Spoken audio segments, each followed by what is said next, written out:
आवाज पे चर्चा। नमस्कार, आवाज पे चर्चा पे आपका स्वागत है। लोकसभा इलेक्शंस पूरे भारत में जोर शोर से हो रहे हैं और महाराष्ट्र में भी वोटिंग शुरू हो चुकी है और अब बहुत जल्द यानी 13 मई को इलेक्शन होंगे मावल लोकसभा कॉन्स्टिट्यूएंसी में, जो कि पनवेल का इलाका हमारा उसमें आता है, उरण का इलाका उसमें आता है और बहुत महत्वपूर्ण इलेक्शन ये माने जा रहे हैं क्योंकि यहाँ पे काफ़ी समीकरण पूरे स्टेट में तो बदले ही हैं, यहाँ पे बहुत ज़बरदस्त ये चेंजेस दिखाई दे रहे हैं।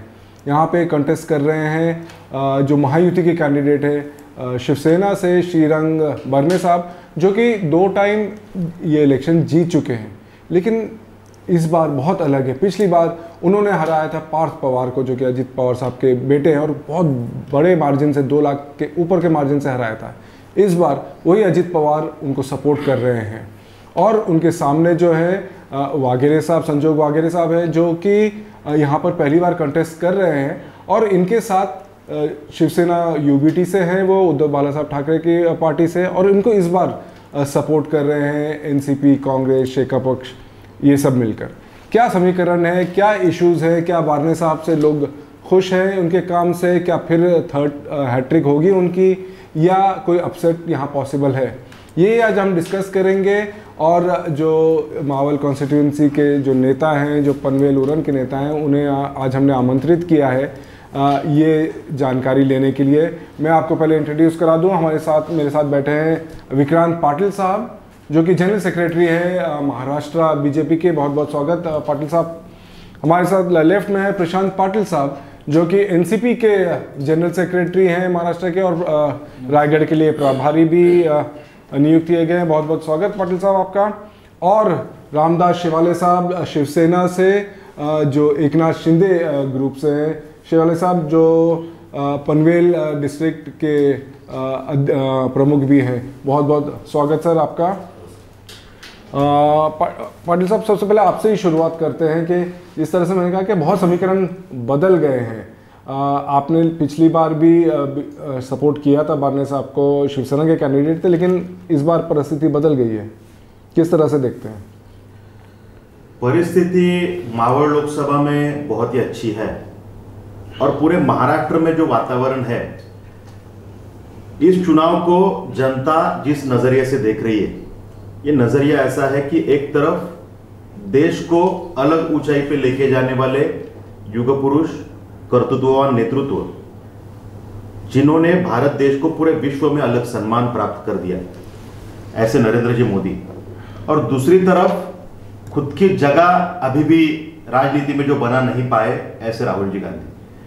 तो आज जो जनता देख रही है कि हमें राहुल गांधी का प्रतिनिधि भेजना है या हमें नरेंद्र जी मोदी का प्रतिनिधि भेजना है। तो चुनाव ये लोकसभा का है और इस एंगल से जब लोग देखते हैं तो लोगों को पता है कि देश को पिछले 10 सालों में जिस ऊंचाई पे मोदी जी लेके गए, तो मोदी जी का प्रतिनिधि होना बहुत जरूरी है। तो इसलिए महाराष्ट्र भर में हम जब देखते हैं, मावल में जब हम देखते हैं, तो कैंडिडेट के पास लोग देखते ही है, लेकिन सबसे ज्यादा यदि कौन सा पॉइंट ऑफ व्यू सामने रखा जाता है तो नरेंद्र जी मोदी, उनका प्रतिनिधि। और देश को यदि सक्षम बनाना है, सुपर पावर इंडिया 2047 में करना है, तो मोदी जी के अलावा दूसरा पर्याय नहीं। ये लोग इससे कन्विंस हो चुके हैं और इसलिए मावल लोकसभा में श्रीरंग जी बारने, जिन्होंने पिछले 10 साल में मावल के विकास के लिए काम किया, ऐसे मोदी जी के प्रतिनिधि जनता इस बार भी उनको चुन के देगी। पाटिल साहब, ये जो कह रहे हैं कि बेसिकली वोट मोदी जी के लिए है, हालांकि कैंडिडेट शिवसेना से हैं, लेकिन बीजेपी का जो प्रभाव की बात कर रहे हैं, और ये फैक्ट है कि इस कॉन्स्टिट्यूएंसी में 3 तो ऑलमोस्ट बीजेपी के सीधे ही हैं, बाकी भी जो हैं महायुति के ही एमएलएज हैं। ऐसे में आपको लगता है कुछ चेंज हो सकता है? ये टाइम में मावल लोकसभा में 100% चेंज होने वाला है। इसका कारण ऐसा है कि श्रीरंग बारने साहब को 10 साल लोगों ने चुन के दिया, लेकिन 10 सालों में इन्होंने उरण पनवेल में कोई भी काम नहीं किया। हमारे यही कहना है कि बारने साहब ने उरण पनवेल एरिया में काम किए हुए 5 काम हमें दिखाइए, और उरण पनवेल में कभी आए वो भी हमें बताइए। जैसे बोला जाता है कि महाराष्ट्र में एक कहावत थी, देवीची लागण कलवा आणि 1000 रुपये मिळवा, तसे श्रीरंग बारणे ह्या पनवेल उरण मतदारसंघामध्ये दाखवा आणि 1000 रुपये मिळवा असं माझं म्हणणं आहे. ह्याच्यामध्ये आज उरण हे जगाच्या नकाशावरती असणारं उरण आहे. अनेक केंद्र शासनाचे प्रोजेक्ट या उरण तालुक्यामध्ये आहेत, पनवेलला पण आहेत, परंतु खऱ्या अर्थाने कुठल्याही कामामध्ये बारणे साहेबांनी सहकार्याची भूमिका घेतली नाही. आज उरणमध्ये अनेक आंदोलनं झाली, पनवेलमध्ये अनेक आंदोलनं झाली. कुठल्याही आंदोलनाला एक कुठल्याही कामाला जनतेबरोबर बारणे साहेब कधीही उभे राहिले नाहीत. आता राहिला प्रश्न मोठा, विक्रांत साहेब बोलले की नरेंद्र मोदी साहेब देशाचा चेहरा आहे, परंतु माझं म्हणणं आहे नरेंद्र मोदी साहेब जर देशाचा चेहरा असता, 10 वर्ष या देशाचे जे प्राईम मिनिस्टर राहिले, मग त्यांना या महाराष्ट्रामध्ये शिवसेना फोडायची पाळी का आली? या महाराष्ट्रामध्ये राष्ट्रवादी काँग्रेस पक्ष फोडायची का पाळी आली? या महाराष्ट्रामध्ये काँग्रेसचा अशोक चव्हाणांना फोडायची पाळी का आली? याच महाराष्ट्रामध्ये राज ठाकरे साहेबांची इंजिन घ्यायची पाळी का आली? म्हणजे ह्याचा अर्थ मोदी साहेब हा देशाचा किंवा महाराष्ट्राचा चेहरा राहिलेला नाही आहे. चेहरा राहिला असता तर त्यांच्या नावावरती ती निवडणूक लढवली गेली असती. म्हणून आज या ठिकाणी या मावळ लोकसभा मतदारसंघामध्ये 6 आमदार विरोधी म्हणजे बारणे साहेबांच्या बरोबरचे असले तरी मावळची मतदार मावळची जनता ही संजोग वाघोरे पाटील साहेबांबरोबर आहे. यावेळेस संजोग वाघोरे, कारण शेवटी मावळ लोकसभा ही 2 वेळा शिवसेनेने निवडून आणली होती. आजही उद्धव साहेब ठाकरेंमुळे ते निवडून आले होते आणि आजच्या परिस्थितीमध्ये संजोग वाघोरे उद्धव साहेबांचे उमेदवार आहेत. त्याच्याबरोबर राष्ट्रवादी काँग्रेस, शिवसेना, शेका पक्ष आणि काँग्रेस. पूर्वीच्या काळामध्ये शिवसेना आमच्याबरोबर नव्हती, पण आज शिवसेनेचा उमेदवार आणि शिवसेनेची मतं ॲड झाल्यामुळे आज 100% या ठिकाणी संजोग वाघोरे पाटील साहेब निवडून येतील. शिवाले साहब, ये बार बार आरोप लगता है कि बारणे साहब दिखाई नहीं देते हैं पनवेल उरण में, 5 साल में इलेक्शन जब आते हैं तब दिखते हैं, काम नहीं किया है, आप क्या कहना चाहेंगे? सर्वप्रथम आमचे मित्र प्रशांतजी पाटील यांनी जो आरोप केला त्याचं मी खंडन करतो. त्याचं कारण असं आहे की आपण पाहत असाल की बारणे साहेबांचं विकास पर्व म्हणून जे आता पुस्तक आलं आहे, त्या पुस्तक वाचलं ते बोलले 5 कामं. काय असं असतं की लिमिटेड कामं असतील तर ती 5 कामं इझी सांगता येतात. जर त्याच्यात 500,000 कामं केलेली असतील तर त्यांनी 5 सांगण्यामध्ये ते कुणाला पण ते इझी होत नाही. त्याचं कारण कसं आहे, आपण हा पहा की गेल्या 10 वर्षामध्ये बारणे साहेबांनी संसद केलेलं कामकाज, त्यांच्यातली असलेली उपस्थिती मध्ये केंद्रात आपल्या इकडचा एक मावळा केंद्रामध्ये जातो आणि 94% हजेरी लावतो, काय छोटी गोष्ट नाही आहे. त्यांनी त्यांच्या विकास कामावर केल्याची लिस्ट आहे, ती लिस्ट वाचायची आपल्याला तर आपल्याला 2-4 तास लागतील, एवढ्या शॉर्ट टाइममध्ये होणार नाही. परंतु साधारण त्यातला मोठा विषय आपण घेतला तर त्या बुकमध्ये 18,438 कोटीची कामं यांनी त्यांच्या मतदारसंघामध्ये केले. हा मतदारसंघ घाटमाथ्यापासून ते इथपर्यंत पोहोचलेला आहे. म्हणजे 6 विधानसभा क्षेत्र असताना त्यातला हा मतदारसंघ आहे. एवढ्या मोठ्या प्रमाणामध्ये असताना 18,000 कोटीची कामं केल्याचे आमचे मित्र बोलत असतील तर त्यांनी विकास पर्व वाचावं. आज आम्ही खेडोपाड्यामध्ये जातोय प्रचारच्या माध्यमातून, असं कोणतं गाव नाहीये की तिथं त्यांच्या विकास निधीतून छोटं का होईना काम झालं नाही असं तर नाही. पण आरोपाला आरोप करत राहणं हे ताबोशींचं काम असतं. त्यामुळे आम्हाला ह्या नगण्य, आम्ही त्याच्याकडे लक्ष लावत नाही. आमचं ध्येय आहे विकासाचं काम आणि मोदीचं काम जे चाललंय हे देशामध्ये, त्या विकासाला मदत करणं आणि त्या विकासाला पाहून मोदी साहेबांना पाहून आम्ही ह्याच्यामध्ये आज प्रचारामध्ये ते विषय मांडत आहे. विक्रांत जी, आपको क्या लग रहा है कि जैसा आप बोल रहे हैं कि मोदी जी के लिए बेसिकली वोट है, तो क्या कैंडिडेट की वैल्यू नहीं बची है, सिर्फ मोदी जी का ही वोट है, और स्पेशली आपके यहाँ पे? देखिए, कैंडिडेट तो इम्पोर्टेंट होता है, एक अच्छे चारित्र का कैंडिडेट हो और लोगों में जाने वाला कैंडिडेट हो, ये तो प्राथमिकता होती है. श्रीरंग जी बारणे ये लोगों में हमेशा रहने वाले ही कैंडिडेट है. अब अपोजिशन को कहीं पे ऐसे लगे कि वो दिखे नहीं, तो लोकसभा का क्षेत्र बहुत बड़ा होता है. पिंपरी चिंचवड से लेके सी शोर तक, उरण के सी शोर तक ये कॉन्स्टिट्यूंसी है. और इसलिए यदि हम कॉरपोरेटर के जैसे सोचे कि हर जगह वो अवेलेबल रहे तो प्रैक्टिकली वो पॉसिबल भी नहीं रहता और लोगों की वो इच्छा और अपेक्षा नहीं रहती. लेकिन एज अ एमपी उनके पास जो जो विषय लोग लेके जाते हैं, जो डेलीगेशन लेके जाते हैं, जो केंद्र सरकार की ओर से काम है, उनके पास कॉरपोरेशन तो काम लोग नहीं लेके जाएंगे, विधानसभा के काम तो नहीं लेके जाएंगे। उनके पास जो केंद्र के विषय लेके लोग गए, हम साक्षीदार हैं कि उन सभी विषयों में उन्होंने बहुत अच्छे प्रयास किए, बहुत विषयों में यश भी प्राप्त किए। तो श्रीरंग बारने जी जब उत्कृष्ट संसद रत्न पुरस्कार उनको मिलता है तो उसमें बहुत सारे क्राइटेरियाज है, उसके हिसाब से उनको ये मानांकन दिया जाता है। तो लोगों के प्रश्न जानने वाले और उसको न्याय देने वाले श्रीरंग बारने जी हैं। तो और लोगों को जो जो चाहते हैं, जिनको सच में खुद की समस्या का हल ढूंढना है, उनके लिए वो हमेशा अवेलेबल रहे। अब जिनको टीका टिप्पणी करनी है उनको तो वो अवेलेबल नहीं दिखाई देंगे। जैसे हम कहते हैं कि कोई सोया है तो उसको उठाना आसान है, लेकिन कोई सोने का नाटक कर रहा है तो उसको कैसे उठाएंगे, ये विषय है। अब विषय रहा, जैसे आदरणीय प्रशांत जी ने कहा कि यदि मोदी जी इतना बड़ा नाम है और यदि आज इतना बड़ा चेहरा है तो उन्हें महाराष्ट्र में पार्टी फोड़ने की बारी क्यों है? मुझे लगता है कि उनके प्रश्न में उत्तर छुपा हुआ है। महाराष्ट्र में जब 2019 को आशीर्वाद, जन आशीर्वाद मिला आदरणीय नरेंद्र जी मोदी को, आदरणीय देवेंद्र जी फडणवीस साहब को, और मेजोरिटी दी भाजपा शिवसेना को, उसके बाद में जब कुछ दिल में खोट आई और ऐसे लगा उद्धव ठाकरे जी को कि अब बीजेपी को कहीं पे हम यहाँ पे रोक सकते हैं और यदि हम किसी के साथ, शरद पवार जी के साथ अलायंस करेंगे तो हम यहाँ पे मुख्यमंत्री हो सकते हैं। ये इच्छा मन में जागी, ये लालच मन में जागी और इसके कारण बीजेपी के पीठ में खंजर भोंकने का काम वहां पे हुआ। अब जब सब प्री डिसाइडेड था, हमने साथ में चुनाव लड़ा, जनता के सामने हम साथ में गए और कहा हम दोनों साथ हैं, हमको चुन के दो, लोगों ने चुन के दिया। उसके बाद सिर्फ बीजेपी का नहीं, जनता का विश्वासघात इन्होंने किया, शिवसेना ने। अब उसके बाद जब कूटनीति से जब ये सत्ता में आए, किनके साथ आए? तो जो राष्ट्रवादी, जो शरद पवार जी, बाला साहेब ठाकरे, जिनको हम हिंदू हृदय सम्राट कहते हैं, जिन्होंने हमेशा शरद पवार जी के खिलाफ भूमिका ली, हमेशा पूरी जिंदगी कांग्रेस और राष्ट्रवादी कांग्रेस को विरोध करने में आदरणीय बाला साहेब ठाकरे जी की गई।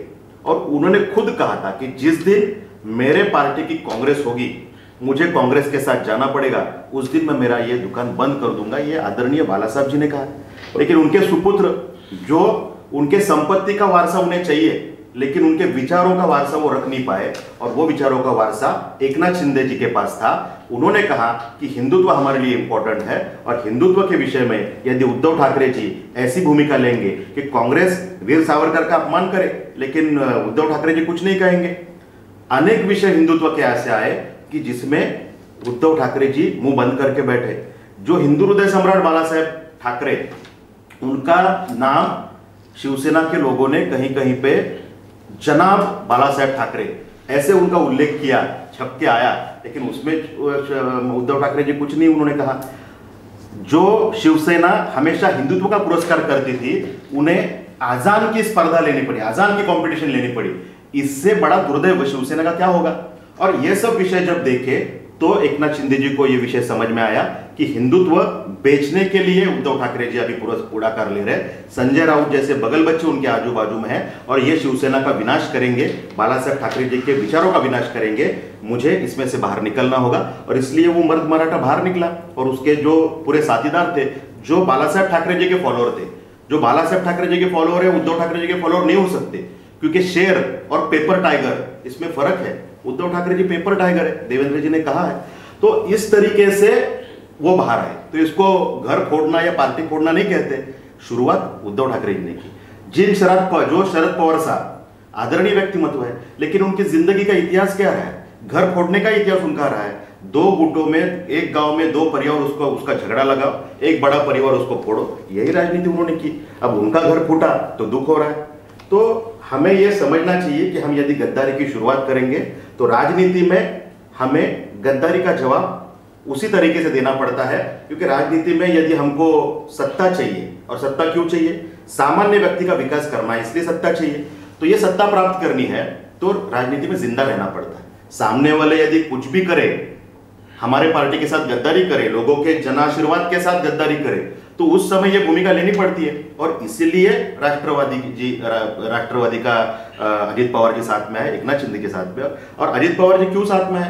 आपने यदि उनका स्टेटमेंट सुना तो उन्होंने यह विश्वास जताया कि इस देश को यदि कोई न्याय दिला सकता है, इस देश का विकास सुपर पावर यदि कोई कर सकता है तो वो क्षमता सिर्फ नरेंद्र जी मोदी में मुझे दिखती है, और इसलिए मैं बीजेपी के साथ आ रहा हूं। और इसलिए ऐसे लोग जब आते हैं देश के विकास के लिए तो साथ में लेके हम जा रहे हैं। राज ठाकरे जी का उन्होंने उदाहरण दिया। राज ठाकरे जी का विषय है हिंदुत्व का, और हिंदुत्व के विषय में यदि उनको अभी लगता है कि बीजेपी ही सिर्फ हिंदुत्व को वहां पे न्याय दे सकती है तो उस विषय पे वो साथ में है। तो यदि ये सब साथ में आते हैं तो उसमें क्या बुराई है?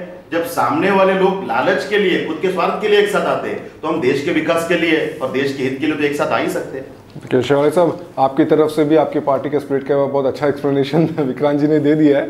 जो नेचुरल होता है ना उसको एक्सप्लेनेशन देने की जरूरत नहीं है। उन्होंने बोला वो नेचुरल है, सब चैनल के माध्यम से, इसके माध्यम से रोज आता है। अभी देखो आप 10 साल हमारे बारने साहब ने काम किया, 18,000 करोड़ रुपए ये 5 साल में लाए, लेकिन भ्रष्टाचार का राजकीय अपन काम करते हैं, राजकारण में देखते हैं कितने न्यूज चैनल के माध्यम से, लेकिन 18,000 करोड़ के हिसाब से भ्रष्टाचार का भ्रम भी ऐसा दाग उनके शरीर पे नहीं लगा है। तो ये भी तो प्लस पॉइंट हमारे लिए है।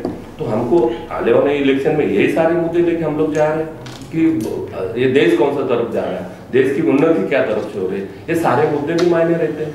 आज विक्रांत जी ने जो बोला ये कोई प्रॉपर्टी कार्ड नहीं है, राजकीय पार्टी बोले तो कोई प्रॉपर्टी कार्ड नहीं है, इन लोगों ने उसको प्रॉपर्टी कार्ड करके बनाया। जैसे उन्होंने बोला कि कांग्रेस के साथ जाएगा, तो बाला साहब का सपना क्या था? बाला साहब का सपना था कि मेरा एक शिवसैनिक मुख्यमंत्री बनेगा। इन्होंने सब पूरा उनका हिस्ट्री चेंज कर दिया, समाजकारण की जगह उन्होंने राजकारण कर दिया। तो ये सारा दुनिया जानती है। अभी देखो महाराष्ट्र के हिस्ट्री में पहली बार ऐसा हुआ है, ये स्वतंत्र भारत के बाद, ये जो स्वतंत्र महाराष्ट्र बना उसके बाद पार्टियां उठती है, गुट होती है, सब कुछ होती है, लेकिन कोई स्टैंडिंग पार्टी में जो मंत्री महोदय होता है वो जब भी पार्टी छोड़ के जाता है तो आप समझो कि लोगों को भी समझता है कि ये कौन सी तरफ जा रहा है। तो ये सारे मायने हम आज इसके प्रचार के मुद्दे ये भी है, और लोगों को बताना नहीं पड़ता। आजकल इलेक्ट्रॉनिक मीडिया है, व्हाट्सएप पे, फेसबुक है, आज भी क्या हुआ 2 मिनट के अंदर हार जाता है। तो लोग उतने सुज्ञान हो गए हैं, तो उनका प्रचार करने के लिए हमको हमारे लिए एक 100% ईजी बात हो गई। प्रशांत जी, आप जैसा आरोप लगा रहे थे कि पार्टीज स्प्लिट किया है बीजेपी ने, उसका उन्होंने बताया है, लेकिन आप लोगों पे भी तो ये जैसा उन्होंने कहा है कि जिस शिवसेना के खिलाफ आप इसी मावल कॉन्स्टिट्यूंसी में लड़े थे उन्हीं के साथ फिर आपने गवर्नमेंट बना लिया। एक बात बोलूं, अभी हमारे मित्र है शेवाली साहब है, बीजेपी के नेता युवा विक्रांत साहब ने बहुत सारी बातें बोली। अभी ये जो देश है ना, ये तो 4 लोग चलाते हैं, एक नरेंद्र भाई मोदी, अमित शाह, अदानी और अंबानी। 2 जन देश बेचते हैं, अमित शाह और नरेंद्र भाई मोदी, और 2 देश खरीदते हैं, अदानी और अंबानी। ये देश की परिस्थिति है। अभी उन्होंने कहा कि उद्धव साहब ने बाला साहब के विचार छोड़ के शरद पवार साहब के साथ में, कांग्रेस के साथ में आए। 2019 में बीजेपी शिवसेना एक साथ लड़ी, हमें वो मान्य है, लेकिन वो टाइम पे देश के गृह मंत्री अमित शाह साहब ने उद्धव साहब को एक शब्द दिया था कि आप महाराष्ट्र के मुख्यमंत्री बनेंगे, परंतु तो शब्द त्याने तो मागे घेतला अमित शाह साहेबांनी, आणि उद्धव साहेबांना मुख्यमंत्री केलं नाही। हा पहिला मुद्दा आहे। आदरणीय शरदचंद्र पवार साहेबांनी एक शिवसैनिक आला आणि आदरणीय शिवसेना प्रमुख बाळासाहेब ठाकरे यांच्या मुलाला महाराष्ट्राचा मुख्यमंत्री केला। त्यात काही चुकीचं केलं नाही। शेवटी यांनी पक्ष फोडले तर ते ठीक आहे, आणि जर उद्धव साहेब काँग्रेस बरोबर आले तर ते चुकीचं आहे। माझं एवढंच म्हणणं आहे, ह्यांच्या हातामध्ये देशातील ED, CBI, income tax, NIA अशा सगळ्या संस्थेचा वापर केला जातो। एकनाथ शिंदेचं राजकारण मी जवळनं बघितलंय, मी आनंद दिघे साहेबांबरोबर काम केलंय। मी 1986चा एक कट्टर शिवसैनिक फाउंडर उरणमधला। 1986 पासून 1999 पर्यंत मी शिवसेनेत काम केलं, आमदारकी लढवली शिवसेनेतर्फे, जिल्हा प्रमुख म्हणून 95 ते 99 काम केले। त्याच्यामुळे मला शिवसेना काय काय सगळ्या गोष्टी माहिती आहेत। एकनाथ शिंदेला उद्धव साहेबांनी भरभरून दिलं। आता त्यांनी मोठ्या प्रमाणात भ्रष्टाचार केला असेल, मग त्यांच्या पाठीमागे ईडी लावली असेल, इन्कम टॅक्स लावला असेल आणि मग ईडीला मग आपण जेलमध्ये बसू नये. मग त्याच्यामध्ये कुठं सचिन जोशी गायब झाले होते का अजय आशरला नोटीस दिली होती देव जाणे. आणि मग त्या गोष्टीला घाबरून जाऊन ह्यांनी गद्दारी करून, आदरणीय उद्धव साहेबांशी गद्दारी करून हे बीजेपी बरोबर सामील झाले. ही हकीकत आहे. हे लहान मुलाला तरी विचारलं का ईडीला घाबरून पळालेही लोक आहेत. सेम कंडिशन अजितदादांची, कारण ह्यांच्या पाठीमागे ईडी होती. कालपर्यंत आदरणीय नरेंद्र मोदी साहब बोले होते अजित पवार साहब ने 75,000 कोटी का भ्रष्टाचार किया है. ही हकीकत आहे. अख्ख्या महाराष्ट्र देशाने पाहिलं. दुसऱ्या दिवशी जेलमध्ये जायला नको, ईडीची नोटीस गेल्या अजितदादा बीजेपी बरोबर सामील झाले. त्याच्यावर सुनील तटकरे, प्रफुल्ल पटेल, हसन मुश्रीफ, दिलीप वळसे पाटील ह्यांच्यावर सगळ्यांवरती ईडीच्या नोटीस होत्या. पक्ष अशा पद्धतीने फोडला आणि ह्यांना एकच होता पर्याय, जेलमध्ये जायचं का मुख्यमंत्रीपद घ्यायचं, जेलमध्ये जायचं का उपमुख्यमंत्रीपद घ्यायचं. जेलमध्ये जाण्यापेक्षा मंत्रीपद घेऊन टिकून राहिलेलं बरं. काल परवापर्यंत अजितदादा मोदी साहेबांवर टीका करत होते. 5 जुलैला पक्षात गेले, 2 जुलैला त्यांनी मोदी साहेबांवरती टीका केली. एक माझं पूर्ण माझं म्हणणं एवढंच आहे का अशा पद्धतीने तोडाफोडीचं राजकारण ईडीला, सीबीआयला, इन्कम टॅक्सला पुढं करून ज्या पद्धतीने करतात ते अतिशय वाईट आहे. आतापर्यंतच्या एवढ्या इतिहासामध्ये असं ईडी, सीबीआय, ईडीचं नाव कोणालाच माहित नव्हतं. ईडी अभी एक 5-6 साल में, 10 साल में बोलो तो सबको पता चला ईडी ईडी ईडी. नहीं तो ईडी किसी को ही पता नहीं था. अरे सब ईडी का राजनीति है. ये देखो, देशातील जनतेला, मतदाराला सगळं माहीत झालंय. देशातील परिस्थिती माहीत झाली. आता ह्यांनी सांगितलं 18,000 कोटीची कामं. 18,000 कोटीची कुठली कामं आहेत ते दाखवा. मशी बोल 5 कामं दाखवा. माझं म्हणणं आहे यांनी पनवेलमध्ये पासपोर्ट कार्यालय की उघडलं का ते दाखवा. फक्त त्याच्यात लिहिलं विकास पर्वामध्ये पासपोर्ट कार्यालय उघडलं, पण त्याला पोस्ट ऑफिसने जागा दिली नाही. हे कारण होऊ शकत नाही. दुसरं महत्वाचं आहे, हनुमान कोळीवाडा जो गाव जेएनपीटी साठी विस्थापित झाला, आज 35 वर्ष झाली, त्या गावाला 17 हेक्टर जागा द्यायची आहे. हा केंद्र सरकारचा प्रश्न होता. सातत्याने त्या कामासाठी आम्ही भांडलो राष्ट्रवादीमध्ये. त्या कामासाठी आम्ही 2 वेळा चॅनल बंद केला संपूर्णपणे जेएनपीटीचा. आदरणीय पवार साहेबांनी मनसुख मांडवीयावर बैठक घेतली, त्याच्यानंतर अनेक मंत्र्यांबरोबर बैठका घेतल्या आणि त्या प्रश्नाला कुठेतरी गती दिली. हे काम कोणाचं होतं? खासदार बारणेंचं. खासदार बारणे साहेबांनी काय केलं? जेएनपीटी द्यायचे एकाच महिन्याला आणि नातेवाईकाला अतिशय सुसज्ज अशी 55 एकरची पार्किंग घेतली. आणि ती पार्किंग आहे म्हणजे एअरपोर्टला लादवल अशी पार्किंग घेतली. सर्व 55 एकर म्हणजे मोठा. आणि त्या 55 एकर मध्ये अख्खे जेएनपीटी परत सीएफएस वाले मिळले तरी चालते, पण त्या ठिकाणी सीएफएस आणि डीपीडीची परवानगी इलिगलपणे घेतलेली आहे. आणि अशी पार्किंग जेएनपीटी सेंट्रल गव्हर्नमेंट 3 वर्षासाठी देतं ना, म्हणजे टेंडर निघतं, 4-5 लोक भरतात. हे तर 8 वर्षासाठी टेंडर डायरेक्ट बारणे साहेबच्या नातेवाईकाला दिलंय. त्याच्या व्यतिरिक्त कुठलंही काम माझ्या माहितीप्रमाणे इकडे झालेलं नाही. कुठल्याही खासदाराने व्यक्ती स्वातंत्र्य नाहीये, त्यांनी स्वतःचा व्यवसाय करू नये असं मग. इनलिगल परमिशन हा नवीनच शब्द मी आज ऐकला तुमच्याकडून. त्याला तुमचं अभिनंदन. इनलिगल परमिशन हा नवीन पडला. परमिशन नाही घेतली आपण ऐकू शकतो, पण इनलिगल परमिशन मला हे म्हणायचं, जे काम केलं त्याचंही नाव घ्या. 70 वर्षाच्या कालखंडानंतर घारापुरी बेटावरती लाईट दिली पाण्याच्या अंडरग्राऊंड मधून, त्याचे घ्या. इथे आगरी कराडी कोळी समाज फार मोठ्या समाज आहे. एकविरा आईला मानणारा हा समाज आहे. त्याच्यासाठी 39 कोटी त्यांच्या भंडात आले. असे काय झाले ते पण नाव घ्या. उगाच विरोधात सिटीसाठी घेतला होता. कोपटा गावामध्ये 1 रुपयाचं काम झालेलं नाही. बोललो आता तुम्ही थांबा. ईडीबीडी सीडी हे मान्य सगळं तुमचं म्हणणं, ते आम्ही मानतो. परंतु 40-40, 50-50 लोक सोडून जात आहेत, मंत्री महोदय सोडून जातात. हे सगळेच काय सगळ्यांच्याच पार्टी ईडी लागली होती.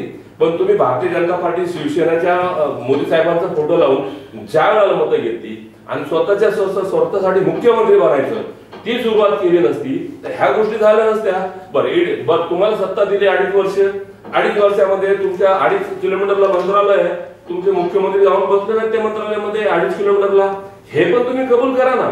ह्या सगळ्या गोष्टी केल्या नसत्या तर आज ह्या पुढापुढे आज कसं होतंय, आपलं ठेवायचं दाखवणं दुसऱ्याचं बघायचं वापरून ही परिस्थिती ह्या महाराष्ट्रामध्ये चालली आहे.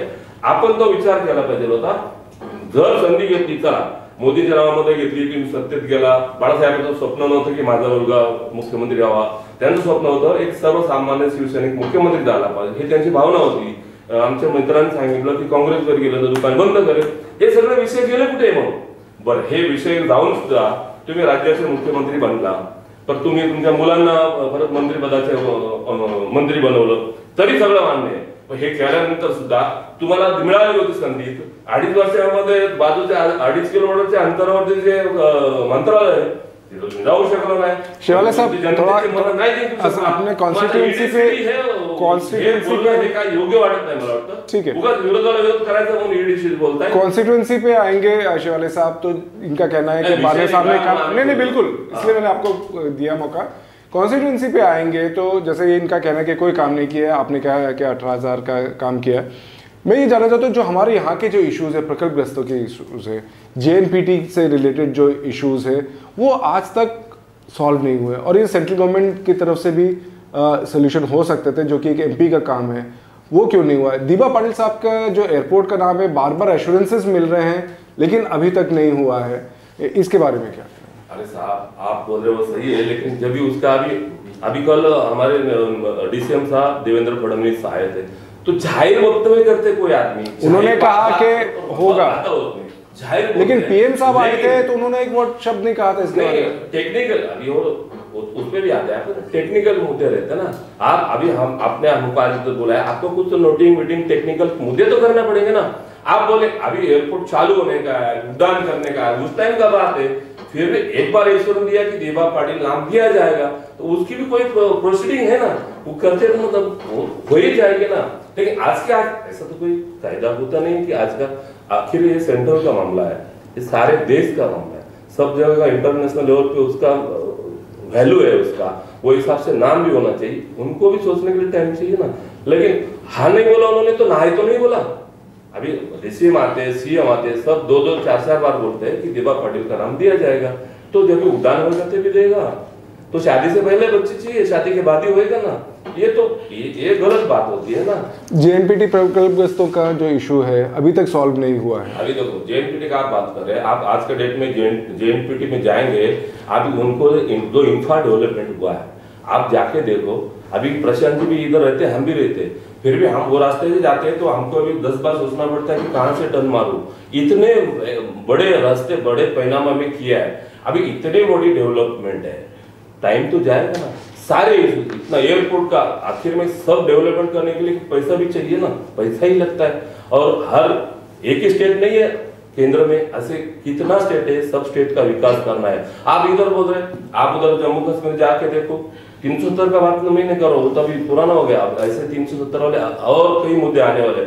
आप वहाँ की डेवलपमेंट जाके देखो, आपको लगेगा नहीं. अभी आपको पहले जम्मू कश्मीर घूमने जाने का तो सोचते जाओगे नहीं जाओ, अभी जाके देखो लगता नहीं जम्मू कश्मीर है, मुंबई में आया ऐसा लगता है. इतना बड़ा डेवलपमेंट है, उसका ही जिक्र करो. अभी सेंट्रल में 15 बार रहेंगे, वो अडानी अंबानी का नाम लेते. अरे अडानी अंबानी के अभी मोदी जी का नॉन करंट आदमी आप उनको पहली बार मिले मोदी जी के रूप में, ये तो सब दुनिया जानती है. उनको क्या अभी आगे पीछे अपन मराठी भाषा आगे पीछे तो है नहीं, फिर भी देश के लिए वो तो कर रहे हैं ना. कि आप देखो दुनिया में उनका नाम लिया जाता है. क्यों लिया जाता है? उस काम के इसलिए जाता है. जो देश आप उनको वीजा नहीं दे रहा था, वो देश मोदी साहब के लिए रेड कार्पेट डाल रहा है. ये फर्क है, ये भी तो देखना चाहिए ना. विरोध को विरोध करना ये कोई राजनीति नहीं है. विक्रांत जी, जो यहाँ के इश्यूज देखेंगे, आप क्या इश्यूज लेके जा रहे हैं? क्योंकि ये है कि काम हुआ है नहीं हुआ है, आप मोदी जी के काम की बात कर रहे हैं, कैंडिडेट वाइज आपको कितना लग रहा है? काम की बात यदि करें तो बहुत बड़े काम ये इस इलाके में, इस लोकसभा क्षेत्र में हुए हैं. बहुत दूर की बात क्यों करनी. अटल सेतु जैसा प्रोजेक्ट जिस मुंबई में हमको पनवेल से जाने के लिए 1-1.25 घंटा 1.5 घंटा लगता था, अब 20 मिनट में हम पहुंचते हैं मुंबई टाउन में. ये इतने बड़े प्रोजेक्ट जो कांग्रेस ये सब अलायंसेस है, ये सिर्फ जिंदगी भर सोचते रहे 70 साल इनको अपॉर्चुनिटी मिली, 2-4 साल नहीं। कोई अपोजिशन नहीं, स्ट्रांग अपोजिशन नहीं, मेजोरिटी। लोगों के दिलों में एक भावना थी कि चलो स्वातंत्र की लड़ाई थी, इन्होंने एक परसेप्शन खड़ा किया जैसे पूरा फ्रीडम हमने ही मिला के दिया, तो लोगों के दिल में एक था विषय, इस बेस पे उन्होंने लोगों को गुमराह किया और 60 से 70 साल ये सत्ता में रहे। लेकिन मुंबई में 55 उड़ान पुल प्रोजेक्ट करने हैं, फ्लाईओवर, इसके लिए बीजेपी गवर्नमेंट आनी पड़ी। इसके लिए अटल सेतु करना है तो उसके लिए बीजेपी आनी पड़ी। जेएनपीटी जैसे प्रोजेक्ट को ताकत देनी है, बीजेपी को हाथ में लेना पड़ा। जेएनपीटी से लेके जो हाईवे बना उसके लिए बीजेपी को आगे आना पड़ा। आज करजत से लेके पनवेल तक का रेलवे का प्रपोजल आज बहुत ताकत से स्पीड से आगे जा रहा है, उसके लिए बीजेपी की सरकार को आना पड़ा। यहाँ पर वसई विरार अलीबाग कॉरिडोर है, मल्टी मॉडल कॉरिडोर है, उसके लिए बीजेपी को आना पड़ा। तो ये सब विषय पहले क्यों नहीं हुए? चांस मिला तब कुछ नहीं करना, और अभी लोगों ने विरोध में बिठाया और कंटिन्यूसली विरोध में बिठा रहे 10 साल। अभी आप भाई शांत घर में बैठो, अभी इस 5 साल में भी यही दिख रहा है कि अभी घर में बिठाने वाले हैं। तो जैसा दिया बुझने के पहले फड़फड़ करता है, वैसे एक फड़फड़ करने का प्रयास कांग्रेस और मित्र उनके अलायंस पार्टीज की ओर से हो रहा है। ये विषय है। अभी आदरणीय प्रशांत जी ने बात की कि अदानी का उल्लेख उन्होंने किया। अब अदानी का अगर आप इतिहास थोड़ा सा सर्च करेंगे तो अदानी का विकास, अदानी का जो ग्रोथ है वो कभी हुआ?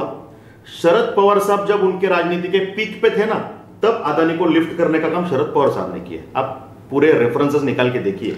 तो जिस अदानी को शरद पवार जी ने खड़ा किया वो अभी इनको बुरे लगने लगे। वो बिजनेसमैन है, उसके पद्धति से वो बिजनेस करता है, उसको राजनीति से जोड़ने की क्या जरूरत है? ऑफिशियल टेंडर प्रोसीजर पूरी करके यदि कोई बिजनेसमैन बिजनेस करता है, उसका राजनीति से कुछ संबंध नहीं है। गवर्नमेंट कोई भी आए, बिजनेसमैन है, बिजनेस करेगा, उसका राजनीति से कुछ संबंध नहीं है। नंबर 1। नंबर 2, ईडी की बात इन्होंने की कि इस देश को कौन चला रहा है? तो मोदी जी, अमित भाई चला रहे। हाँ भाई, मोदी जी और अमित भाई चला रहे, और सभी हमारे मंत्रीगण हैं वो उनको सहयोग कर रहे। लेकिन यदि मोदी जी, दुख किस बात का है मुझे वो नहीं समझ रहा है। जिस भारत की प्रतिमा 60 सालों में कांग्रेस ने भ्रष्टाचारी राज्यकर्ताओं का देश ऐसे पूरे विश्व में की थी, हमारे पूर्व प्रधानमंत्री जब विदेश में किसी डेलीगेशन को लेके जाते थे तो सम्मान नहीं मिलता था। एयरपोर्ट पे रिसीव करने के लिए उनके द्वितीय या तृतीय दर्जा के अधिकारी आते थे, लेके जाते थे प्रोटोकॉल बोल के, और दौरा पूरा करके लाके छोड़ देते थे, सम्मान नहीं मिलता था। लेकिन अब हमारे देश के प्रधानमंत्री जब जाते हैं, कोई भी सुपर पावर रहे, फिर वो यूएस रहे, जर्मनी, चाइना, ब्रिटेन, आपका फ्रांस, रशिया, अब उनके देश के द्वितीय तृतीय दर्जा के अधिकारी एयरपोर्ट पे आके नहीं चलता। उनके देश के राष्ट्रपति और पंतप्रधान, प्राइम मिनिस्टर को आना पड़ता है और झुक के खड़े होकर रिसीव करना पड़ता है और कहना पड़ता है, welcome Modi ji, welcome to our country, you are prime minister of India. एक ताकतवर देश के आपके आप प्रधानमंत्री हो। ये बदलाव मोदी जी ने लाके दिखाया ना। आज वो अलग देश के, बाकी देश के लोग कहते हैं मोदी इज द बॉस। गिनी जैसे देश के पंतप्रधान मोदी जी के पैर छू के आशीर्वाद लेते हैं। मॉरिशस में जब जाते हैं तो वहां के प्रधानमंत्री कहते हैं कि हमारा देश यदि जिंदा है तो मोदी जी आपके वजह से जिंदा है, क्योंकि आपने हमें वैक्सीन दी और हमें जिंदा रखने का काम किया। आज पूरे विश्व में 150 से ज्यादा देश को वैक्सीन देने का काम मोदी जी ने किया। जो वैक्सीन हमारे देश में Indian medical science, Indian technology और इंडिया के सब हमारे तज्ञ लोग, इनका पूरा ब्रेन यूटिलाइज करके वो हमने वैक्सीन बनाया और हमारे देश को तो 2 डोज फ्री दिए, लेकिन पूरे विश्व को देने का काम किया। तो ये आज पूरी अलग ऊंचाई पे देश को लेके जाने का काम मोदी जी ने किया। तो हाँ भाई, वो चलाते देश। विक्रांत जी, मुझे कंप्लीट करना है, तो देश वो चलाते, बिल्कुल चलाएंगे। और यदि देश का सम्मान इससे बढ़ रहा है तो कांग्रेस के पेट में क्यों दुख रहा है, मित्र पार्टियों के पेट में उनके क्यों दुख रहा है, ये विषय है। दूसरा विषय, प्रशांत जी ने बताया कि उद्धव ठाकरे जी को सीएम का शब्द दिया था। अब मुझे तो विश्वास है कि उस बैठक में आदरणीय प्रशांत जी तो नहीं थे, उस बैठक में थे अमित भाई, उद्धव ठाकरे और देवेंद्र जी। पूरा कैंपेन निकाल के आप देखिए, 2019 का पूरा कैंपेन निकाल के आप देखिए। उस कैंपेन में, मतलब इस मुलाकात जो मातोश्री पे हुई, उसके बाद इमीडिएट जो प्रेस कॉन्फ्रेंस हुई, वहां से लेके जो कैंपेन एंड हुआ, वहां तक हर मंच पे, फिर वो मोदी जी का मंच हो, अमित भाई का हो या खुद देवेंद्र जी का मंच हो, हर मंच पे ये बात की गई कि देवेंद्र जी फडणवीस जी के नेतृत्व में महाराष्ट्र के चुनाव हम कर रहे हैं। मोदी जी का फोटो लगा के वो चुनाव लड़ा गया। शिवसेना के हमारे अनेक मित्र हैं, अभी बताते हैं कि हम वहां पर मोदी जी का फोटो गलती से बैनर पे छोटा हुआ तो डांट देते थे उनके कार्यकर्ताओं, अरे फोटा बड़ो करो, मोदी जी के नाम पे वोट मिलने वाले। तो ये वो करते थे, 2019 की बात मैं कर रहा हूं। और यदि मोदी जी का चेहरा दिखा के आप चुन के आए, उसके बाद में फडणवीस जी के नेतृत्व में ये चुनाव हो रहा है, मोदी जी भी डाइस पे, ओपन डाइस पे लाखों लोगों के सामने बोले, अमित भाई बोले, खुद देवेंद्र जी ने ये बहुत जगह पे कहा, तो तभी उद्धव ठाकरे जी क्यों चुप्पी साधे थे? तभी क्यों नहीं बोले मंच पर, अरे भाई तुम्हारे नेतृत्व में नहीं, हम 50-50% बात हुआ है, या आधा 2.5 साल हमको अपॉर्चुनिटी देने वाले, ये क्यों नहीं बोले? ये हुआ ही नहीं था, ऐसा कुछ कमिटमेंट नहीं था। अब बच्चों के जैसे झगड़ा होता है ना, तूने ऐसा बोला था, मैंने ऐसा बोला था, तो अभी चुनाव के बाद सेंटिमेंट लेना, इमोशन लोगों का अट्रैक्ट करना, इसके लिए सहानुभूति लेने के लिए ऐसी बातें होती है। और दूसरी चीज, जैसे प्रशांत जी ने बताया कि एक शिवसैनिक को मुख्यमंत्री बनाने की बात हुई, शिवसैनिक को बनाते तो भी हमको बहुत अच्छा लगता था कि एक शिवसैनिक बना जिसने संघर्ष किया, जिसने मुंबई के निर्माण में, मुंबईकरों को सुरक्षित करने में कुछ योगदान दिया, जिसने महाराष्ट्र के लिए कुछ किया, जिसने हिंदुत्व के लिए कुछ किया, जो पूरा उनका करियर फोटोग्राफी का रहा, उसमें वो बिजी रहे और बाय एक्सीडेंट वो राजनीति में आए। और उसके बाद में आपने ना कभी एक घोषणा दी, ना आपने कभी कुछ आंदोलन किया, ना आप कभी धरने पे बैठे, आपने कुछ भी नहीं किया, आपके ऊपर आप एक बार जेल भी नहीं गए लोगों के लिए। तो यदि ऐसी व्यक्ति है जिसको कुछ नीचे का ग्राउंड पता ही नहीं, उन्होंने एमएलसी लेना और मुख्यमंत्री बनना, ये क्या सामान्य शिवसैनिक है क्या? ये सामान्य शिवसैनिक की डेफिनेशन है? सामान्य शिवसैनिक एकनाथ शिंदे जी थे, सामान्य शिवसैनिक और बहुत थे शिवसेना में, उनको यदि बनाते तो हम उसमें कुछ सोच सकते थे। और इसलिए सामान्य शिवसैनिक नहीं, ये कुछ लालच दिल में जागी कि अभी हम रोक सकते हैं, बीजेपी के 106 सीट आए हैं, इधर हम रोक सकते हैं, और हम जैसे हम मराठी में कहते हैं खिंडित गाटना, कि अभी ऐसे जगह पे उनको पकड़ेंगे कि आगे भी नहीं जा पाएंगे, पीछे भी नहीं जा पाएंगे। उनको समझ में आया कि 106 सीट है, बीजेपी खुद के दम पे अभी गवर्नमेंट नहीं बना सकती, अभी इनको रोकेंगे और शरद पवार जी के साथ अलायंस करेंगे, तो यहां पर वो विषय हो सकता है। और ये जो बात करते हैं ईडी की बात, ये आया तो ईडी लगा के आया, वो आया तो ईडी लगा के आया। ईडी ये समझ के लीजिए एक स्वतंत्र संस्था है, उसका कार्यक्षेत्र अलग है, उसका कामों का दायरा अलग है, उसको आप राजनीति से नहीं जोड़ सकते। शरद पवार जी बीजेपी के साथ अलायंस के लिए तैयार हुए थे, अजित पवार जी ने कहा, उसके रेफरेंसेस बताए, सुनील गडकरी जी ने बताया, फडणवीस साहब ने बताया विद रेफरेंसेस दिस डेट। तो शरद पवार जी बीजेपी के साथ आने वाले थे, किसी कारण वो रुक गया, तो क्या ईडी लगाई थी क्या उनके पीछे? इसके लिए वो आ रहे थे। तो ऐसे हम एक आपने किया तो वो सही, और वो नहीं हुआ तो फिर ईडी के कारण हुआ, ऐसे बोलना मुझे लगता है उचित नहीं है।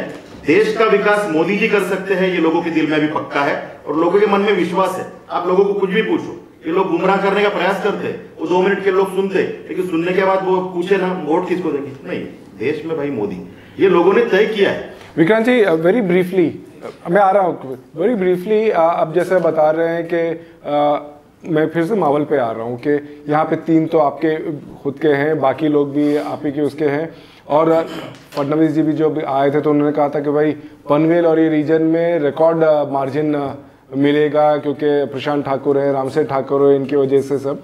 तो आप लोगों ने बीजेपी के लिए टिकट नहीं मांगा? देखिए कैसा है, बीजेपी और शिवसेना का जब अलायंस होता है, उसमें राष्ट्रवादी जब जुड़ती है, तो राजनीति में आपको सब आपके दिल के जैसा नहीं होता। एज अ बीजेपी का कार्यकर्ता हाँ जरूर लगता है कि बीजेपी को ही सीट होना चाहिए था, लेकिन जब मोदी जी के नेतृत्व पे विश्वास रख के एकनाथ शिंदे जी और उनके सहयोगी जब हमारे पार्टी में आते, तो उनकी जाहिर सी अपेक्षा उनकी वो रहेगी, ये विषय बहुत क्लियर है कि जिधर उनकी सिटिंग सीट है वो मांगेंगे। तो वहां पे हमने एक इथिक्स की बात होती है ना, हम तो शरद पवार जी के गुट के जैसे नहीं कर सकते, हम तो उद्धव ठाकरे के जैसे झूठ काम नहीं कर सकते ना, हमको तो इथिक्स के हिसाब से लोगों ने हमारे में इथिक्स देखा है, संस्कार देखे हैं, और इसलिए हमको तो वैसा बिहेव करना पड़ेगा। तो जो सीट उनके पास है तो हमने बताने का प्रयास किया कि बीजेपी को मिल सकती है क्या, लेकिन जब हमको वरिष्ठों ने बोला कि नहीं, ये श्रीरंग बारने जी हमारे नेतृत्व पे विश्वास रख के यहाँ पे आए थे, तो हमको उनको ये सीट देनी पड़ेगी, तो हमने उस विषय से हम विड्रॉ हो गए और बहुत ताकत से हम काम में लग गए। तो भावना अलग चीज होती है, और देश के नेता को उस जगह पे पहुंचाना, क्योंकि देश का भला हो, इस जनता का भला हो, इस देश को सुपर पावर बनाए, ये जब विजन होता है ना, तो सब कॉम्प्रोमाइज आदमी करता है। विजन नहीं होगा ना, सिर्फ सत्ता की लालच होगी, तो वैसा होता है जो महाविकास आघाड़ी में हो रहा है। ठीक है, फाइनली प्रशांत जी, क्या मुद्दे लेकर ये इलेक्शन में खासकर मावल का कॉन्स्टिट्यूंसी की मैं बात कर रहा हूँ अभी। पहली बात ऐसी है कि विक्रांत जी ने कहा 70 साल में कांग्रेस ने क्या किया। अभी 70 साल में हम कपड़े भी नहीं पहनते थे, 70 साल में हम कंप्यूटर भी नहीं चलाते, 70 साल में हमारे पास सुई भी नहीं थी, 70 साल में हमारे पास एयरपोर्ट भी नहीं था, 70 साल में कुछ भी नहीं थे। हम जो पत्ते का पान लगा के घूमते थे। हकीकत वो नहीं है। 70 साल में जो कांग्रेस ने करना था वो बहुत कुछ किया। राजीव गांधी के नेतृत्व में हुआ, इंदिरा गांधी के नेतृत्व में हुआ, आज राहुल गांधी के नेतृत्व में जो चल रहा है अच्छे से चल रहा है। बात यह है कि 10 साल से मोदी साहब सत्ते पे आए, उनके दो लोग, हम दो हमारे दो, हम दो अमित शाह नरेंद्र भाई मोदी, हमारे दो अदानी अंबानी, पूरे एयरपोर्ट पोर्ट सब अदानी को दे दिया, बाकी बचा कुछ आया वो अंबानी को दे दिया। रेल बेचा, भेल बेचा, तेल बेचा, बीएसएल बेचा, जेएनपीटी बेची, बीपीसीएल बेची, ओएनजीसी बेचा। इन्होंने देश का रखा ही क्या है? आगे आगे तो मुझे तो ऐसा लग रहा है ये सब बेचने के बाद लोगों की किडनी ना बेच जाए, यही मैं समझ सकता हूँ। एक छोटा सा कार्यकर्ता हूँ, लेकिन आज की डेट में उन्होंने बोला दिवा पाटिल का नाम एयरपोर्ट को देना चाहिए। हमारी भी मांग है दिवा पाटिल साहब का नाम एयरपोर्ट को देना चाहिए। दिवा पाटिल साहब का बहुत यहाँ पे त्याग है, प्रकल्पग्रस्त है, जो शेतकरी है उनको ताकत देने का काम दिवा पाटिल साहब ने किया है। जो 12.5% सिडको के है उसका जन्म आदरणीय दिवा पाटिल साहब की वजह से, शरद पवार साहब की वजह से हुआ। रही बात दिवा पाटिल को एयरपोर्ट का नाम देना चाहिए, 2014 में एयरपोर्ट का भूमि पूजन किया, 2019 में विमान उड़ने वाला था, फ्लाइट नहीं उड़ा। बाद में पहली बार मोदी साहब आके भूमि पूजन करके गए, दिवा पाटिल का नाम देने का उसी टाइम से मांग थी। अभी भी 2023 में मोदी साहब आए, बीजेपी ने पूरा षड्यंत्र किया, इसके पीछे रामशेख ठाकुर था। दिवा पाटिल का नाम देना चाहिए, राजनीति शुरू हो गई। सब लोगों की मांग थी, आगरी कराड़ी कोली सब समाज की और सब पार्टी की मांग थी दिवा पाटिल का नाम देना चाहिए। तो मेरा एक ही कहना था कि छोटा सा कार्यकर्ता हो, जब मोदी साहब अटल सेतु का उद्घाटन करने आए थे वही स्टेज पे ना एकनाथ शिंदे साहब ने कुछ नाम लिया दिवा पाटिल साहब का, ना डिप्टी सीएम आए थे देवेंद्र फडणवीस साहब ने नाम नहीं लिया, ना किसी ने नाम नहीं लिया। तो वो टाइम पे ना रामशेख नहीं लिया, प्रशांत। हकीकत ये है प्रशांत ठाकुर सिडको का चेयरमैन था 1.5-2 साल, हफ्ते में एक बार बोर्ड की मीटिंग लगती है, लेकिन आज तक कभी भी बोर्ड के मीटिंग में दिवा पाटिल का नाम उन्होंने सैंक्शन नहीं किया।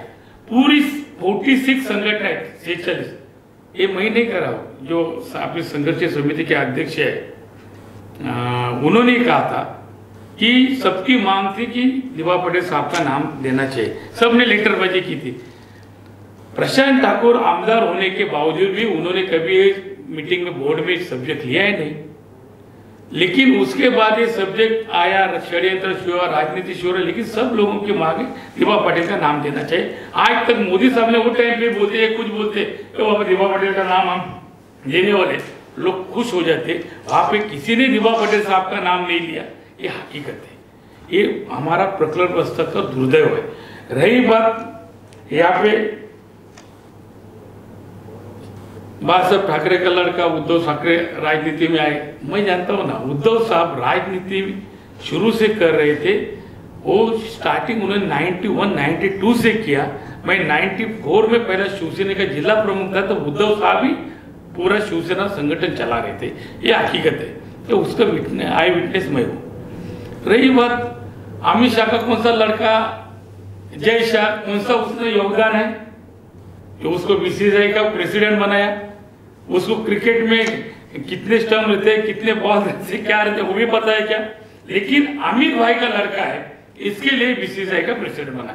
देखो राजनीति में ये चलता रहता है, जिसका बाप राजनीति में रहता है उसका लड़का आता है, उसका बाद में उसका लड़का आता है, कोई किसी लड़के नहीं थे। मेरे 2 लड़के राजनीति से लंबे हैं। अभी विक्रांत भाई के पिताजी बाला साहेब पाटिल राजनीति में शुरू से, आज उनका लड़का उनका वारसा चला रहा है, मैं अभिनंदन करता हूँ। ये महाराष्ट्र में अच्छे से काम कर रहे हैं, हकीकत है। अभी उनके साथ में रामशेख, प्रशांत ठाकुर, गणेश की टीम आई, मेरा एक ही कहना है, ये ओरिजिनल आरएसएस वाले, कभी उनको पूछो आरएसएस की जो प्रार्थना है सदा वत्सले मातृभूमिताय, इनको एक को आती है क्या?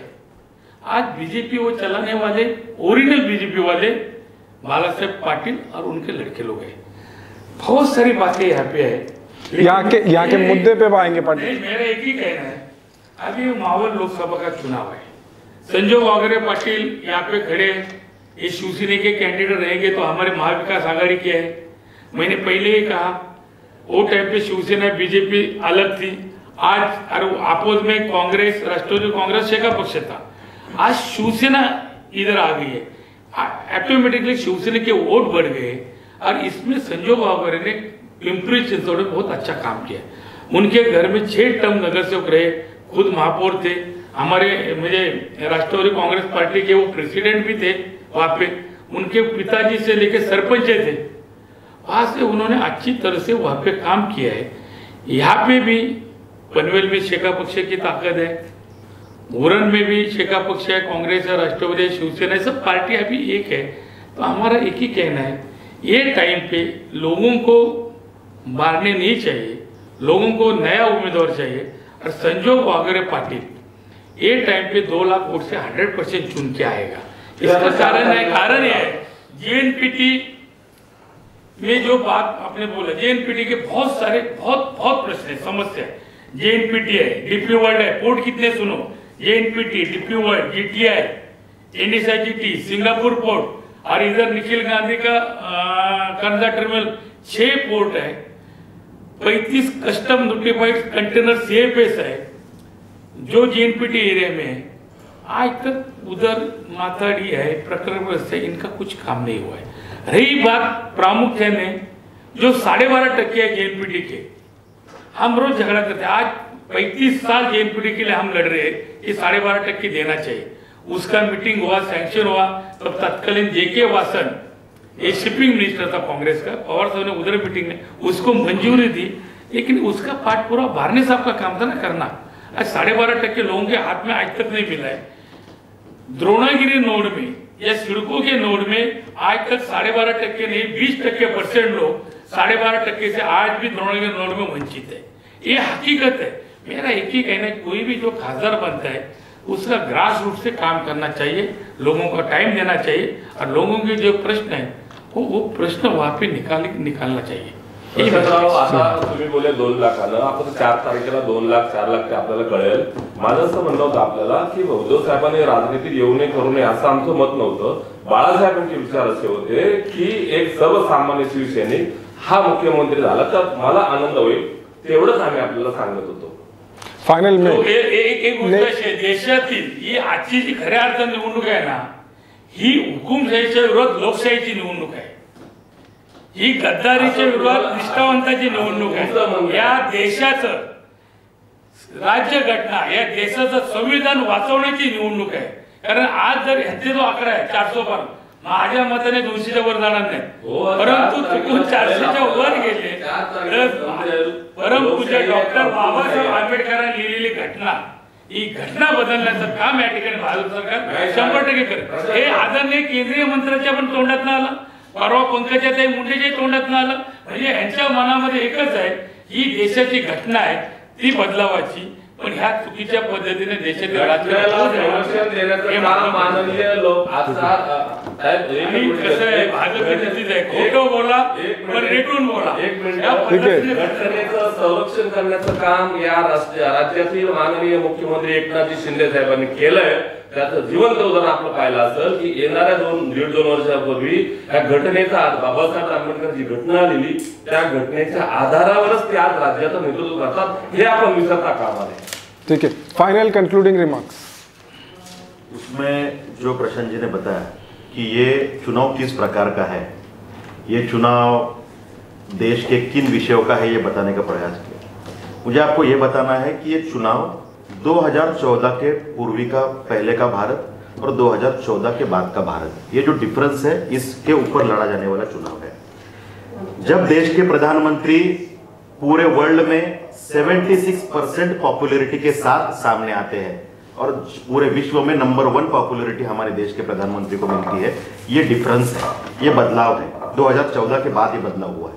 जिन अंग्रेजों ने, जिस इंग्लैंड ने हमारे ऊपर 250 साल राज्य किया, वो England super power, financial super power बोल के 5th नंबर पे था। इंडिया जो 15 से आगे के नंबर पे था। अब हमने जो कुछ बदलाव किए उसके माध्यम से अब इंग्लैंड को पीछे छोड़ के, उन अंग्रेजों को पीछे छोड़ के भारत 5वें क्रमांक पे आया और अंग्रेज आगे चले गए। ये बदलाव मोदी जी ने करके दिखाया। G20 के माध्यम से जो इतना बड़ा फोरम है उसका अध्यक्ष पद भारत को मिला। 1 साल तक पूरे फॉरेन डेलीगेट्स इंडिया में आते रहे, भारत में आते रहे। क्यों आए? क्योंकि वो होस्ट करने की संधि उन्हीं को मिलती है जिनमें वो क्षमता पूरे वर्ल्ड के सुपर पावर्स को दिखती है। वो पूरी ताकत भारत के पास दिखी। और 1 साल तक जब वो लोग यहाँ पे आते रहे तो क्या क्या हुआ उसके माध्यम से? तो यहाँ पे exchange of culture, exchange of knowledge, exchange of human resource, exchange of cloth, exchange of textile, exchange of food, exchange of crop, ये जब हुआ तो हमारे भारत के लिए अनेक अपॉर्चुनिटी बनी, हमारे युवाओं के लिए अपॉर्चुनिटी बनी। ऐसे पहले 2014 के पहले तो कभी नहीं हुआ। ये अपॉर्चुनिटी भारत को देने लायक भारत को उन लोगों ने समझा नहीं। क्यों? तो हमारे राज्यकर्ताओं के में वो विल पावर नहीं थी। चंद्रयान विषय में हमने देखा कि साउथ पोल पे चंद्रयान उतारने का काम भारत ने किया। पूरे वर्ल्ड का आज सम्मान हमें प्राप्त हुआ कि बड़े बड़े सुपर पावर ये नहीं कर पाए जो भारत ने कर दिखाया। रोड्स के विषय में आप देख रहे हैं, पनवेल से लेके जम्मू कश्मीर के लेह लद्दाख तक आप जाइए, रोड का जो नेटवर्क बना है, आज विरोधक भी रहे वो भी अपने आप में जब अंदर बात करते हैं तो बोलते हैं कि ये अपने बस की बात नहीं थी, इसके लिए मोदी जी चाहिए, नितिन गडकरी जी चाहिए। ये अपने आप लोग, उनके भी लोग बोलते हैं, ये जाहिर ओपनली बोल नहीं सकते। या प्रशांत जी को भी बाद में कार्यक्रम के बाद पूछो ना तो वो भी बोलेंगे यार वो तो गडकरी साहब और मोदी जी कर सकते। मुझे विश्वास है। 370 की बात की, ये जो विषय है जो प्रशांत जी ने बताया कि संविधान बदल देंगे।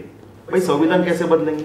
जिस संविधान के ऊपर ये देश चलता है, जो पूजनीय है, जिस कांग्रेस ने आज तक 82 बार उस संविधान में बदलाव किए, और क्यों किए? खुद के स्वार्थ के लिए किए। और मोदी जी जब 2014 में जब इस विषय के हमारे कैंडिडेट बने प्रधानमंत्री पद के, तो सबसे पहले संविधान के ऊपर सर रख के उन्होंने नतमस्तक हुए वहां पर, और उन्होंने काम को शुरुआत की। इतना संविधान का पूजन वो करते हैं। और सबसे महत्वपूर्ण विषय, जिस संविधान की बात इन्होंने की, डॉक्टर बाबा साहब अम्बेडकर हमारे लिए पूजनीय है। उन्होंने जो संविधान लिखा वो देश के हर कोने में लागू होना चाहिए ना, तभी उसका सम्मान है। लेकिन कांग्रेस का समय जब तक रहा, ये संविधान जम्मू कश्मीर में लागू नहीं था। ये पाप कांग्रेस ने किया, उनको वहां पे अलग संविधान उनका करने की परमिशन दी, लेकिन उसके लिए मोदी जी को आना पड़ा। और अभी संविधान का सम्मान करके वो कश्मीर में भी लागू करने का काम मोदी जी ने किया। तो संविधान कश्मीर में लागू करने वाले संविधान का सम्मान कर रहे, या जिन्होंने वो आज तक लागू नहीं होने दिया वो संविधान का अपमान कर रहे, ये समझ के लेना चाहिए। हमने देखा कि रशिया यूक्रेन वॉर, जो अमेरिका की ताकत नहीं थी उसको रोकने की, उनके बच्चे वहां पे अटक के पड़े, उनको रेस्क्यू करने की ताकत उन देशों में नहीं थी। मोदी जी को सामने आना पड़ा और वहां पे एक फोन पे रशिया ने भारत के लिए, प्रधानमंत्री नरेंद्र जी मोदी के फोन के ऊपर 5 घंटे के लिए वॉर रोका। और सिर्फ मोबाइल में आप तिरंगा दिखाइए, आपको वहां से छोड़ा जाएगा। हमारे 10,000 से ज्यादा बच्चे यहाँ पर आए। और सबसे बड़ी बात, पाकिस्तान के बच्चों को भी उनके मोबाइल में भारत का तिरंगा दिखाना पड़ा, और तभी जाके वहां से वो छूटे। राम मंदिर तो हमारे आस्था का विषय। 2 मिनट लगे। राम मंदिर का विषय था, हमारे लिए आस्था का विषय तो है, धर्म का विषय तो है, हिंदुत्व का विषय तो है, लेकिन उससे ज्यादा हमारे लिए वो पराजय की निशानी थी कि बाबर के लोगों ने जब वो हमारा मंदिर तोड़ा और हमारे राम लल्ला तंबू में रहते थे। जिस राम लल्ला का हम पूजन करते हैं, अगली पीढ़ी को बताते हैं कि प्रभु रामचंद्र है, और उनका मंदिर हम बना नहीं पा रहे थे, वो हमारी पराजय की निशानी थी। उस पराजय की निशानी को बदल के 22 जनवरी को राम लल्ला पूरे विश्व के सुंदर मंदिर में विराजमान हुए। ये हमारे आस्था का और हमारे पराजय को विजय में बदलने का, अगली पीढ़ी को एक संदेश देने का विषय है, हमारे युवाओं के हाथों को काम देने का विषय है। 1,27,000 स्टार्टअप्स, कांग्रेस के समय में स्टार्टअप नाम डिक्शनरी में नहीं था। स्टार्टअप्स तैयार करके उसके माध्यम से एक बड़ा नेटवर्क तैयार किया। 1,27,000 करोड़ स्टार्टअप शुरू हुए, और उसमें 111 यूनिकॉर्न्स बने। मतलब $10 बिलियन के ऊपर जो टर्नओवर है, ऐसे यूनिकॉर्न्स 111 हमारे देश में बने। ये हमने बदलाव करके दिखाया।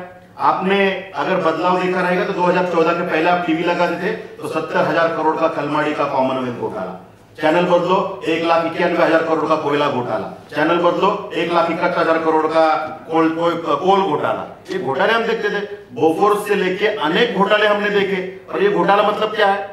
आपके मेरे पसीने की कमाई लूटने का काम कांग्रेस और उनके मित्र पक्ष करते थे। लेकिन आप मुझे एक चीज बताइए, 2014 के बाद आरोप, ये घोटाला तो छोड़ो, घोटाले का एक आरोप भी नहीं हो पाया, क्योंकि ना मैं खाऊंगा ना किसी को खाने दूंगा इस भूमिका पे काम करने वाले प्रधानमंत्री हमारे देश में। विक्रांत जी माता बहनों के लिए जो काम किया, समझ गया है कि कांग्रेस जो बात कर रही है ना, कि इन्होंने बताया कि 60 साल हम ऐसे ही आए, हम पत्ते बांध के थे, और उसे जैसे आदमी की उम्र बढ़ती है ना, वैसे उसके गालों पे, सर पे झुर्रियां आती है, दाढ़ी बढ़ती है, और समझ आएगा तो दाढ़ी और बाल सफेद भी हो जाते हैं। इसको हम डेवलपमेंट नहीं कहते, वो उम्र के साथ हो ही जाता है। ठीक है, लेकिन डेवलपमेंट इसको कहते हैं हमको 10 साल में जो ग्रोथ रेट है ना, 10 ठीक है विक्रांत जी, समझ गया। 60 साल कांग्रेस के और 10 साल बीजेपी का मिलोगे तो आपको ठीक है। समझ में आएगा कि डेवलपमेंट क्या है। डेवलपमेंट ठीक है विक्रांत जी, आ रहा हूँ, एक मिनट, फाइनल शौचालय ये लोग दे नहीं पाए, मोदी जी को आना पड़ा, ठीक है। और माता बहनों को इज्जत कर देना पड़ा। विक्रांत जी ठीक है, शिवाली साहब लास्ट। आस्था जो हिंदू के प्रति है, श्री राम प्रभु के, उनको ही शरद पवार पार्टी के लोग बोलते हैं कि ये नॉनवेज खाता था। ये तो इनके पास दिन आए जो अपने हिंदू की आस्था है। एक पर्सनल ठीक है, मत था वो आवाड़ साहब का, वो ठीक है, पार्टी का ये नहीं था। ठीक है, आवाड़ साहब फाइनल एक मिनट, ठीक है, मेरे ख्याल से ठीक है विक्रांत जी, शिवाली जी ठीक है, हमारा टाइम किसान के लिए कुछ नहीं कर पाए। आज किसान ठीक है सम्मान निधि के विक्रांत जी, आपने बहुत अच्छे से पेश कर दिया, आपका साइड है। एक फाइनल कंक्लूडिंग रिमार्क, दलाल लोग पैसे लूट लेते थे, अब मोदी जी 1 रुपया भेजते ना, 1 रुपया डायरेक्ट अकाउंट में जाता है। ठीक है विक्रांत जी, करके दिखाया मोदी जी ने। ठीक है, और राजीव गांधी जी ने कहा था हमारे समय में भ्रष्टाचार होता है, 1 रुपए भेजेंगे तो 15 पैसे जाते। राजीव गांधी जी इनके नेता ये बोलते थे, आज 1 रुपए भेजो तो विक्रांत जी हो गया, आपका हो गया है final. Prashant ji concluding remarks, क्योंकि आप अपोजिशन का अकेले भार संभाल रहे हो आज, आपको कंक्लूडिंग रिमार्क दे रहा हूं मैं बहुत ब्रीफली, क्या फाइनली आप भी उसको कहना चाहिए? मुझे क्या कहना है, इन्होंने कश्मीर का मुद्दा उठाया। कश्मीर में 370 कलम ABCD था, उसमें से BAD हटाया, जमीन लेने के लिए अदानी अंबानी को फ्री दे दिया। ये हकीकत है, बात ऐसी है। कांग्रेस के राजनीति में खाली नारियल तोड़ने का और उद्घाटन करने का लेह लड़क से यहाँ तक ये काम कर रहे। कांग्रेस के राजवटी में जो मंजूर हुए थे 50 साल लगे, 50 साल करने पड़े। पहला मुद्दा उठाया था जो देश को स्वतंत्र महात्मा गांधी जी ने दिया था, वो गांधी जी का ऐसा नहीं, महात्मा गांधी जी आजादी है, लेकिन उनके साथ बहुत गुड़वे गाते हैं। बात ऐसी है, ये स्वातंत्र से लेके जो इन्होंने गुमराह करना शुरू किया, अब अभी तो गुमराह कर रहे हैं। इनके लिए स्वातंत्र भी सावरकर इम्पोर्टेंट नहीं है, लोकतंत्र इम्पोर्टेंट नहीं है। सुभाष चंद्र बोस स्वातंत्र अकेले गांधी जी ने कंक्लूड कर रहे हैं। डीजल का भाव क्या था, पेट्रोल का भाव क्या था 2000, आज भाव क्या है, आज करदाने की क्या है। यहाँ पे लोगों का कामगार का पगार नहीं बढ़ा, कामगार खपत हो गई है। कामगार कायदा ऐसा बना के रखा है, सब जहाँ पे कामगार रहेंगे वो कंपनी को, मालिक को अधिकार दे दिया है, कंपनी बंद करो या कामगार को निकालो। जो परमानेंट रहेगा उसको कॉन्ट्रैक्ट में लेने का अधिकार एक कामगार कायदे में। एक नया कामगार कायदा निकाला, क्या ड्राइवर एक्सीडेंट करेगा तो उसको 7 लाख दंड और 10 साल की सजा। ये कौन सा कायदा कानून है? ये जो बना के रखे। ये और रही बात नौकरी की, वेदांत गया, फॉक्सन गया, डायमंड गया, पूरे जितने प्रकल्प आए थे ये पूरे गुजरात में चले गए। नौकरी की बात करते तो साल में 2 कोटी नौकरी देने वाले थे, आज 10 साल हो गया, 20 कोटी रोजगार देना चाहिए था, 15 लाख देने वाले थे, 15 लाख कहाँ पे गए? ऐसे बहुत जुमले हैं। ये जुमलेबाजी का सरकार 10 साल चला है, अभी लोग कंटाल गए जुमलेबाजी से। मेरा ये मावल पे एक ही कहना है, ये मावल लोकसभा कॉम्पिटिशन का सब्जेक्ट है। यहाँ पे संजोग वगैरे अतिशय चांगला, सुसंस्कृत, साधा माणूस, सिंपल माणूस, ज्यांनी राजकारणामध्ये अतिशय आणि माळकरी समाजाचा आहे चांगल्या प्रकारे काम केलंय, त्याला या मावळचा विकास करायचा आहे, मावळचे प्रश्न सोडवायचे आहेत। त्याच्यामुळं संजोग वगैरे पाटील यावेळी 100% निवडून येतील याची मला गॅरंटी. तर तुम्हाला शुभेच्छा ठीक है। देतो. आपण आप सभी का बहुत बहुत शुक्रिया। साफ साफ है कि ये जो चुनाव है, हम बार बार माहौल की बात कर रहे थे, लेकिन ये मुद्दे और बढ़े जा रहे हैं और ये पीएम मोदी वर्सेस रेस की बात चल रही है। मुद्दे भी पूरे नेशनल इश्यूज जैसा हमने देखे, ज्यादातर वही डिस्कस बार बार हम माहौल पे लाने की कोशिश कर रहे हैं, लेकिन नेशनल इश्यूज ही डिस्कस हो रहे हैं। तो कैंडिडेट तो हैं, लेकिन उससे ज्यादा मेरे ख्याल से ये नेशनल इशू बन गया है ये इलेक्शन, और इसका क्या परिणाम आता है, जैसे कि कहा कि हम 6 जून को तो पता ही चलेगा। मावल में 13 मई को आप सब डिसाइड करेंगे कि किसके पक्ष में जाता है। सभी को शुभकामनाएं। आपका सबका बहुत बहुत शुक्रिया अपना पक्ष रखने के लिए। आवाज पे चर्चा पे इस हफ्ते इतना ही, अगली बार नए मेहमानों के साथ। नमस्कार।